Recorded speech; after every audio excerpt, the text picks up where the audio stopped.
सो हम सो हम शिवो हम शिवो हम अहम ब्रह्मास्मि। नमस्कार दोस्तों।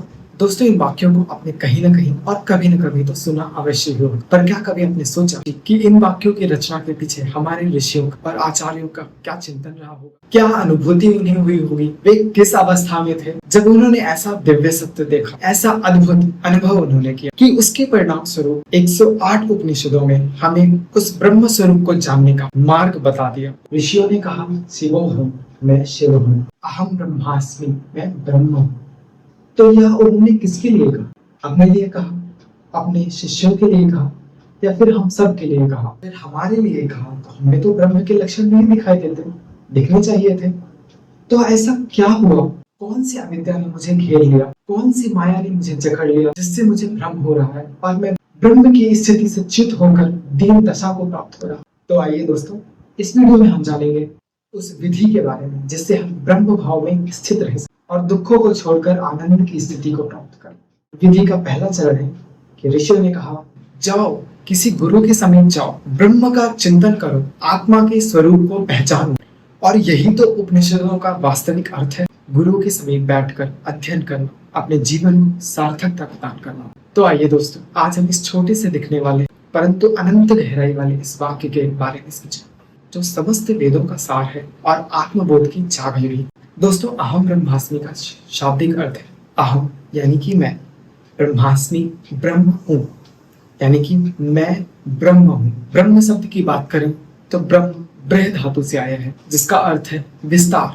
और विस्तार इतना कि लगे संपूर्ण सृष्टि मेरा ही विस्तार है, संपूर्ण प्राणियों में, संपूर्ण भूतों में और प्रकृति के संपूर्ण अंगों में, जल थल नभ अग्नि और वायु में मेरा ही समावेश है। तो अब हम बात करते हैं अहम ब्रह्मास्मि शब्द कितना विस्तृत है और कितना गहरा उस अर्थ है। आत्मा के उस विस्तार को विस्तार से समझने के लिए हम चलते हैं बृहदारण्यक उपनिषद के पहले अध्याय के चौथे ब्राह्मण में, जिसके 10वें श्लोक में लिखा हुआ है कि आइए सुनते हैं जिसे एक गायन के माध्यम से।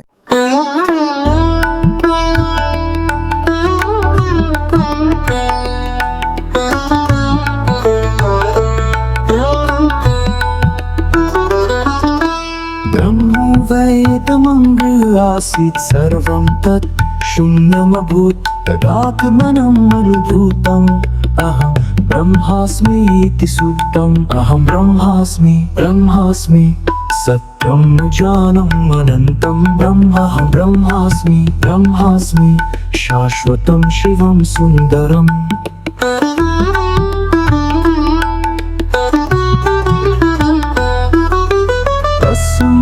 तत्सर्वम् अभवत् जगतः कारणं तत्सम्बत् यो देवेषु जानाति स एव तद्रूपं भवति अहं ब्रह्मास्मि सत्यं जानम् अनन्तं ब्रह्महं ब्रह्मास्मि शाश्वतं शिवं सुन्दरम्। ऋषि कहते हैं कि सृष्टि के आरंभ में केवल यह एक ब्रह्म ही था। जब उसने देखा कि दूसरा कोई नहीं है, तब वह सर्व हो गया। तब उसने रचना आरंभ करी, देवों, मनुष्य और असुरों आदि की। उन सब में से जिसने जाना कि वे सब ब्रह्म ही है, तो उनकी अविद्या दूर हो गई और वे सब ब्रह्म ही हो गए। क्योंकि उपनिषद यह भी कहता है, ओडा मदा ओडम ओडा ओडमुदश्यते ओडस्य ओडमादाय ओडमेवावशिष्यते। अर्थात पूर्ण ब्रह्म से पूर्ण की रचना होती है और ब्रह्म पूर्ण की रचना करके फिर भी पूर्ण ही बना रहता है। जैसे एक विशाल वृक्ष को ब्रह्म समझिए, उसके बीज दिखने में तो वृक्ष से अलग है, किंतु वही बीज पंच तत्व का सहारा लेकर के स्वयं ही पहले वाले ब्रह्म की भांति विशाल वृक्ष हो जाएगा, यानी कि पूर्ण ब्रह्म हो जाएगा। अब बात करते हैं वह सर्व होना क्या है। सर्व होने का अर्थ है सब कुछ। वह आत्मा को प्राप्त हो गया, वह आत्मा जिसका ही प्रवेश अन्य सभी प्राणियों, प्रकृति के सभी अंगों में है। वह पेड़ हो गया, वह इंद्र हो गया, वह मनु हो गया, वह राजा हो गया, वह आप हो गया, वह मैं हो गया, वह कोई अन्य हो गया, वही ईश्वर हो गया, वह सब कुछ हो गया, क्योंकि वह आत्मा हो गया और उसी आत्मा का प्रवेश अन्य सभी प्राणियों में है, ईश्वर में भी, परमात्मा में भी। तो जिसने समझ लिया कि मैं आत्मा हूँ, उसने जान लिया कि मैं ब्रह्म हूँ। मैं ब्रह्म जानने से वह सब कुछ हो जाता है। जो अपने से भिन्न किसी अन्य को मानता है वह भिन्न बना रहता है।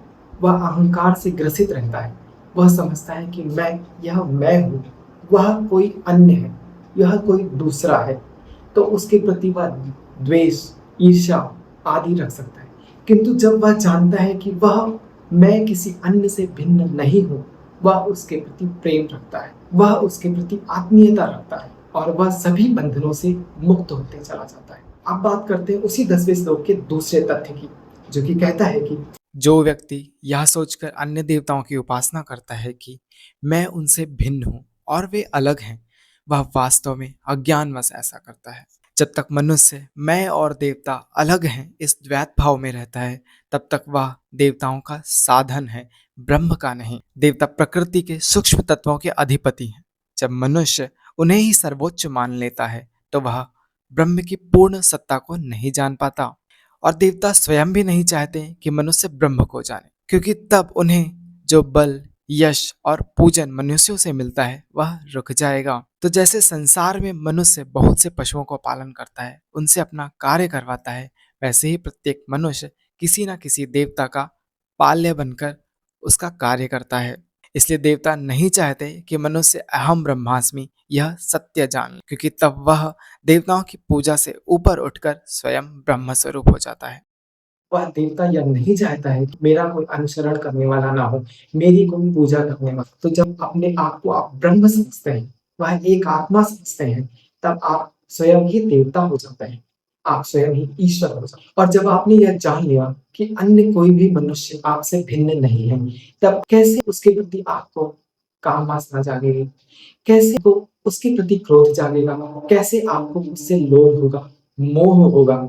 आप इन सभी दुष्प्रवृत्तियों को, जो आपके महान शत्रु हैं, जो आपके बंधन का कारण है, इसका अतिक्रमण करके अपने वास्तविक स्थिति को प्राप्त कर जाएंगे। और यही तो हमारे जीवन का उद्देश्य है कि नहीं? दोस्तों, आत्मा को जानने की यह कला कि मैं ब्रह्म हूँ, मैं आत्मा हूँ, यही आत्मा का प्रवेश अन्य सभी भूतों में है, यही आत्म विद्या कहलाती है, यही ब्रह्म विद्या कहलाती है।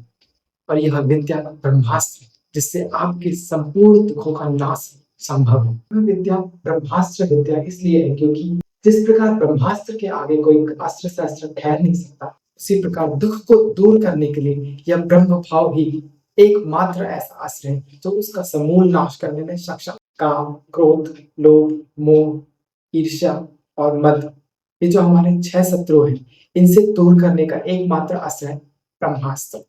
ब्रह्मास्त्र का मतलब ब्रह्म विद्या। ब्रह्म विद्या का मतलब अपने आप को ब्रह्म समझना, अन्य प्राणियों से अपने आप को भिन्न ना समझना, आत्मा में प्रवेश करना। जब भी ये स्थिति उत्पन्न हो, अपने ब्रह्म भाव को ध्यान में ला करके आने वाले जो प्रत्युत्तर है, क्रोध के प्रति क्रोध, वासना के प्रति वासना का जागृत हो, इन सबसे अपने आप को बचा लेना कि मैं ब्रह्म हूँ, मेरा यह आचरण नहीं हो सकता।